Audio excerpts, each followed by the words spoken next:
History does not always disappear. Sometimes, it migrates. It changes names. It changes languages. It crosses deserts, rivers, and generations. What is lost on paper can survive in memory. This story is not told as absolute fact alone, but as tradition, oral history, and shared belief. It is a story of movement. A story of survival. A story carried by a people who would one day be known as the Igbo. This is Story of the Igbo People, Part 2. Migration, Memory, and the Israelite Tradition. Long ago, an ancient kingdom fell. Jerusalem burned. The people of Israel were defeated. Their temple destroyed. And their nation scattered. History records this moment as exile. Tribes separated. Families divided. Some were taken into captivity. Others disappeared into the unknown, becoming what history would later call the Lost Tribes of Israel. Not all journeys are written down. Some are carried in memory. In songs. In rituals. In names whispered to children. Oral traditions across Africa speak of ancient movements. From the Middle East. Into Egypt. Into Kush, Sudan, and Ethiopia. Peoples in motion. Reshaping themselves to survive. They settled among other peoples. They learned new tongues. But certain customs remained untouched. Guarded like sacred fire. Without written records. Memory became law. Elders became libraries. Stories became identity. Some traditions survived unchanged. Circumcision on the 8th day. A practice shared by ancient Israel. And found among the Igbo. There were laws. But no kings ruling all. Justice was communal. Morality sacred. A structure echoing ancient Israelite society. Before monarchy. Priests existed. Ritual purity mattered. Certain acts were forbidden. Not by fear. But by covenant. Are these similarities coincidence? Shared human instinct? Or echoes of a forgotten journey? History does not always answer. But it invites us to listen. Names are memory made audible. Among the Igbo, names carry meaning, destiny, and covenant. Scholars and oral historians have noted similarities between certain Igbo names and ancient Hebrew naming structures. Not as proof, but as echoes.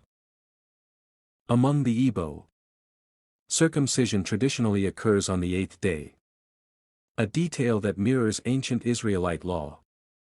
A small act, carrying great historical weight. Certain days were set apart. Days of rest. Days forbidden for labor.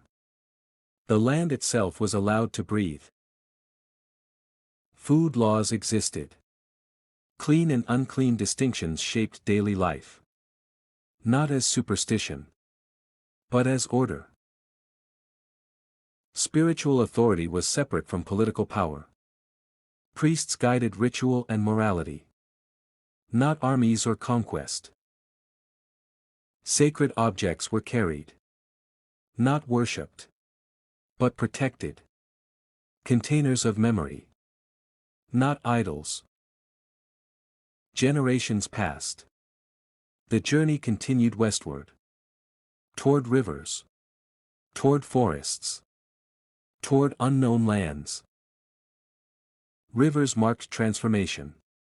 What crossed them was never the same again.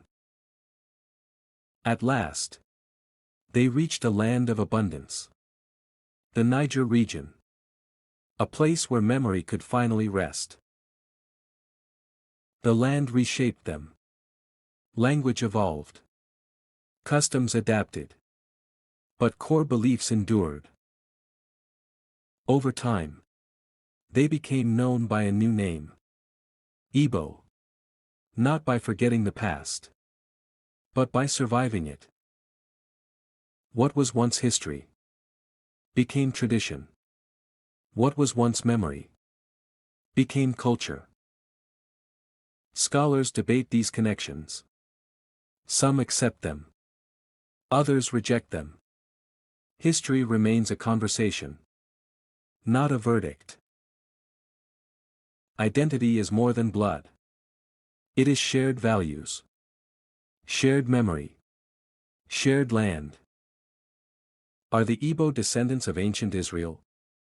The answer depends on how history is measured. But the story deserves to be told.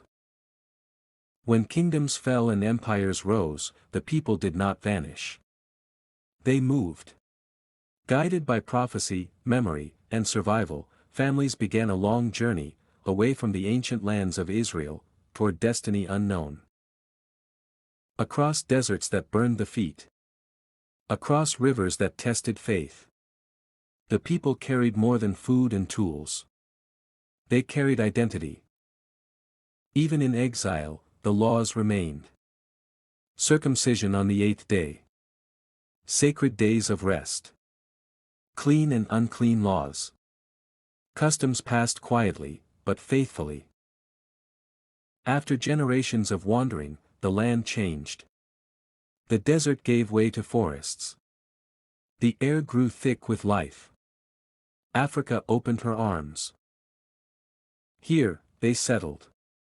They built. They farmed. They renewed their covenant with the land. Becoming a people rooted in community and tradition. Names changed. Language evolved. But memory survived.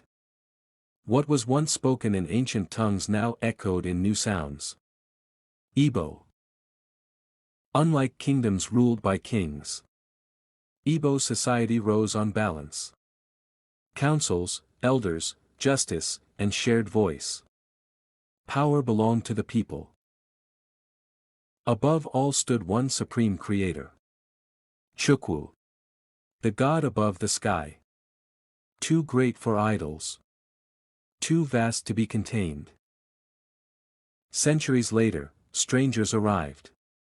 With guns. With crosses. With names for things they did not fully understand. Identity was challenged. But never erased. The spirit of the people endured. Waiting. Today, memory awakens. Through research. Through tradition. Through stories once whispered, now spoken aloud. Whether from the sky. Or from ancient Israel. The Igbo story is not one path. It is many rivers flowing into one soul. History asks questions. Tradition gives answers. And sometimes, truth lives between both. The story did not end. It continues. In every child. In every name. In every memory reclaimed. This is not just history. This is identity. This is the story of a people who survived. And remembered who they are. The story of a people is never just about where they began. It is about what they carried. What they survived. And what they chose to remember. Whether traced through ancient migration. Or preserved through sacred tradition. The Igbo story lives on. In language, in culture, in identity. History may debate. Scholars may argue. But one truth remains. A people who remember their story can never be erased. If this story made you think. If it stirred something inside you. Then stay with us. Like this video, subscribe to the channel. And join me as we continue uncovering powerful stories like this. Part 3 goes deeper, into identity, survival, and the modern Igbo spirit. The journey is not over.